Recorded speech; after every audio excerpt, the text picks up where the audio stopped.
Como manter a saúde mental durante a gravidez? Como eu tô passando por esse momento agora e também vejo muitas mães e grávidas que lutam para manter a saúde mental em dia durante esse período, eu gostaria de compartilhar com vocês algumas estratégias que eu tenho adotado e também estratégias eficazes que a gente pode aplicar realmente e colher bons frutos. Seja muito bem-vinda, muito bem-vindo a este canal. Aqui a gente fala de desenvolvimento pessoal e profissional para te impulsionar a construir uma vida e uma carreira significativas, das quais tu sinta orgulho de fazer e viver. E isso inclui levar em consideração as fases da nossa vida. A minha fase no momento é a maternidade, e não tem como eu fugir disso. Eu sonhei muito com isso, eu desejei muito isso, e estar passando por isso é diferente de ter sonhado com isso. Eu estou vivendo a realidade. As oscilações de humor, os sintomas, tudo que vem acompanhado desse momento, que é um momento lindo, mágico, mas que vem acompanhado de muitas coisas, como por exemplo também as pessoas inconvenientes, que parece que brotam do chão durante a gestação. Quando a gente está nesse período, eu vejo que como é um período que muitas mulheres ficam mais frágeis, abre um espaço, uma coisa assim que surge do nada de pessoas inconvenientes, dando opiniões que não foram solicitadas, então isso se multiplica. Por isso, ainda mais por isso, é importante que a gente esteja consciente emocionalmente, que a gente esteja presente no nosso próprio corpo, no nosso próprio momento, na nossa própria fase, para levar tudo isso da melhor maneira possível. Para algumas pessoas vai ser possível que seja de uma maneira leve, para outras nem tanto. Cada pessoa sabe do seu momento. Eu, por exemplo, não tive sintomas muito exagerados.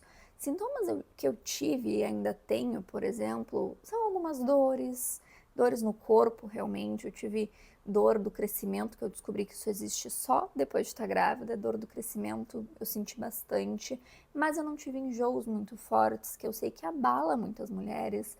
Eu não tive muitas outras coisas acentuadas assim no primeiro trimestre, mas eu tenho oscilação de humor, algumas dores, como eu falei, aquela certa ansiedade que às vezes fica um pouco mais acentuada, por exemplo, com tantas coisas que a gente tem para fazer, é o trabalho, é pensar no enxoval, é pensar no quartinho, é pensar em todas as tarefas que tem que fazer para que tudo esteja pronto quando o bebê chegar. Então são muitas coisas para lidar, ao mesmo tempo que a gente lida com as nossas emoções, o que nos exige mais. Como eu falei, para algumas mulheres vai ser possível que, através dessas estratégias, seja de uma maneira mais leve, para outras mulheres não tanto. Algumas mulheres estão preocupadas porque talvez não terão rede de apoio, outras terão, mas também estão preocupadas com outras coisas. Algumas mulheres estão passando por momentos delicados que têm muitas outras preocupações. Então, cada pessoa é o seu próprio mundo nesse momento. E eu comecei a perceber essa fase que os gatos estão tendo uma leve DR, né, como vocês podem ver. Mas voltando aqui, eu comecei a perceber essa fase da gravidez, né, da maternidade, como uma oportunidade de autoconhecimento, de me aprofundar mais no processo de autoconhecimento. E eu digo isso porque eu pude perceber muitas coisas que aconteceram comigo, como, por exemplo, a minha reação às pessoas inconvenientes.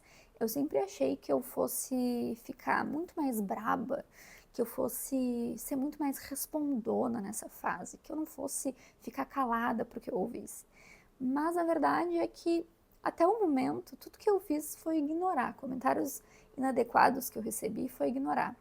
É claro que isso vem muito de um longo tempo desenvolvendo uma certa maturidade e uma boa regulação, uma gestão emocional, mas eu podia dar um desconto e, sabe, usar do meu desconto de hormônios de grávida e dar umas certas respostas até mesmo bem desviadas. Mas não foi o que eu fiz. Não foi o que eu fiz e não foi nem o que eu tive vontade, sabe? Não foi uma coisa de ter me afetado, nenhum comentário que eu ouvi, assim, inconveniente. não me afetou, porque eu não me apeguei àquilo. Porque eu estudei bastante, por exemplo, sobre gravidez, eu estudei bastante, venho estudando sobre educação infantil, então eu tô tão preparada, assim, eu não digo que eu tô 100% preparada, calma, não quero soar aqui como a super preparada, mas eu tenho noções básicas, porque eu me dediquei a isso. Eu também me dediquei ao meu desenvolvimento pessoal, a fortalecer o meu emocional para esse momento. Eu já tinha noção de algumas coisas que podiam acontecer. Então, isso me trouxe uma base importante para eu saber onde que eu estaria pisando nessa fase, nesse momento. Então, fazer esse movimento mínimo de se preparar, de ter noções básicas, de buscar por bons profissionais, obstetra, enfim, médicos, profissionais ali que vão estar te acompanhando, psicóloga, enfim, ter alguém também te dando esse espaço para o teu crescimento, para o teu desenvolvimento, para o teu amadurecimento dessas ideias também é importante. Então, procure sobre o que mais te gera insegurança em relação a isso. Procure, pesquise, vá atrás da informação para também construir o teu próprio repertório frente a isso. Isso serve para qualquer coisa na nossa vida, qualquer habilidade que a gente queira desenvolver. Não seria diferente na maternidade. Então, se a gente quer ter mais noção, não se baseie só em comentários, opiniões. Tenha o seu próprio embasamento, as suas próprias pesquisas, suas fontes seguras para construir o teu próprio repertório e poder definir o que faz sentido e o que não faz. Algumas opiniões que a gente escuta, algumas dicas que a gente escuta, podem até fazer sentido, mas quando a gente está preparada, a gente consegue filtrar melhor o que faz e o que não faz sentido e simplesmente descartar o que não faz sentido. A gente não precisa nem responder às vezes, né? Porque que diferença vai fazer? Bom, fica aí com a tua opinião e eu fico aqui com a minha opinião. Outra questão é da maturidade emocional, da gente desenvolver essa capacidade de regulação emocional, que fica às vezes um pouco mais capenga nessa fase, na fase da gravidez, né, de estar gerando uma vida, porque temos muitos hormônios. Eu, por exemplo, tive já algumas oscilações de humor. Eu já comecei um dia muito animada e depois já fiquei mais animada, sabe? É como se a gente estivesse numa montanha russa. Mas nem todos os dias são assim. E a gente não precisa passar a acreditar que todos os dias tem que ser assim. Quando a gente vai compreendendo também que às vezes a gente precisa de uma pausa para lidar com as emoções, que às vezes a gente precisa de uma pausa para simplesmente se reestabelecer, assim, não só emocionalmente, mas fisicamente. Às vezes de estar mais cansada, com o corpo mais cansado, tudo isso faz com que a gente, sabe, interprete essa fase como ela realmente é uma fase que nos exige. E não poderia ser diferente, porque estamos gerando uma vida. Então, a questão da oscilação de humor é importante que a gente esteja atenta como a gente está reagindo às situações. Claro que para alguém que talvez nunca tenha pensado, nunca tenha se desenvolvido emocionalmente, possa ser muito mais difícil, porque não sabe como lidar, são muitas emoções e sempre lidou de uma maneira desadaptativa. Então, sentia muitas das emoções e simplesmente reagia. Talvez vá continuar fazendo isso durante a gestação e isso pode ser prejudicial tanto para si mesma, né, em questão de saúde mental, quanto para o desenvolvimento dessa fase. Então, prestar atenção em tudo isso, olhar para essa fase também como uma oportunidade de aprender mais sobre si mesma, a como tem reagido a determinadas situações, a como tem reagido às suas próprias emoções.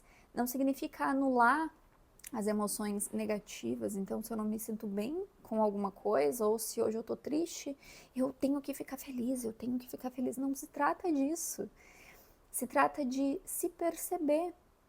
Olha, talvez eu esteja triste agora sem nenhum motivo aparente. Talvez eu esteja um pouco mais ansiosa agora e eu posso entender por quê. Talvez eu esteja ansiosa porque isso aconteceu comigo, parecia que tinha muita coisa para fazer. Muita coisa para fazer da minha carreira, da minha vida, muita coisa para fazer do enxoval, parecia que nada estava andando, e aí o que eu fiz foi passar para o papel. Eu fiz uma lista de todas as roupinhas, de todos os itens que eu já tinha, do que ainda faltava. E aí eu vi que, olha, não é tanta coisa assim, às vezes a gente cria coisas na nossa cabeça e com essa carga emocional desse momento, que tem uma carga emocional maior, parece que tudo fica mais. Então, se a gente traz para a consciência, passa para o papel, esclarece as coisas com a gente mesmo, a gente vai trazendo mais dessa leveza, sabe, para encarar e ir levando as coisas. Então, pense nisso. Pense em como tem reagido às situações, em como tem lidado com as suas emoções e como tem lidado com todos esses pensamentos e certa ansiedade que permeia pela fase que tu está vivendo. Entenda que nessa fase, e mais uma vez, eu entendo que para cada pessoa vai ser de um jeito, porque cada realidade também é de um jeito. Algumas pessoas precisam sair todos os dias para trabalhar. Eu entendo o meu privilégio nesse lugar de não precisar fazer isso, de poder também ter a flexibilidade de, por exemplo, no início da gravidez, no primeiro trimestre, logo que eu descobri, foi uma carga emocional muito grande, porque apesar de estar planejando, de querer, é muita coisa para pensar. Nossa, eu preciso marcar médico, e será que tá tudo bem? Meu Deus, e agora eu preciso marcar exame, eu preciso ver ultrassom, meu Deus, e será que tá tudo bem? Daí vem o primeiro ultrassom e daí já fica pensando no próximo, o das 12 semanas, é muita coisa.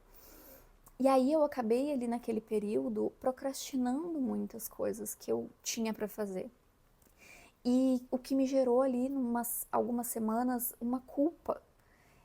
E aí eu precisei voltar para mim mesma para mim entender que culpa é essa que eu tô alimentando. Por quê? Será que eu preciso alimentar essa culpa? Tem algo que eu possa fazer concretamente em relação a isso? Tirar algumas coisas da frente que eu posso adiar, organizar o que eu posso organizar agora. Por exemplo, mais uma vez fiz uma lista de exames, de tudo que eu já tinha para marcar. Já agendei. Não adiei, por exemplo, atendimentos. O que eu precisava fazer, eu detalhei o que eu precisava, o que não era negociável de ser passado para frente. Isso vai nos ajudando para que a gente não vá se deixando levar a essas emoções, a esses pensamentos que estão muito no campo das ideias e que se a gente se deixa levar, por exemplo, pela culpa, não é benéfico. Não é saudável que a gente faça isso. Porque é uma culpa irreal.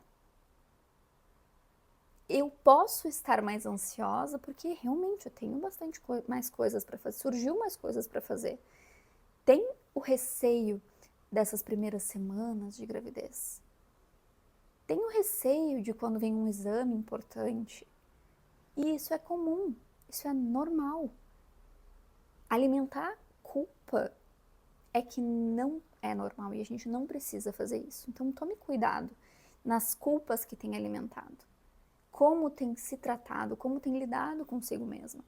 Converse não só com os profissionais que estão te acompanhando, como médico, obstetra, terapeuta, psicóloga, mas também com as pessoas ao teu redor, a tua família, o teu parceiro, a tua parceira, enfim. Aqui a gente está falando de gravidez, né? Então com o teu parceiro, com o teu marido. Converse sobre como se sente, o que pode estar acontecendo, para que ele também esteja consciente. Aqui, desde antes de engravidar, ele já sabia, olha, existem oscilações de humor, esteja preparado para essas oscilações de humor. Pode ter dias que eu chore do nada. E tá tudo bem. E juntos, aprendendo a lidar com essa nova fase. Às vezes a gente quer que as coisas sejam leves, mas a gente não pega leve com as coisas. A gente não pega leve com a gente. Então, se pegue um pouco mais leve nesse momento.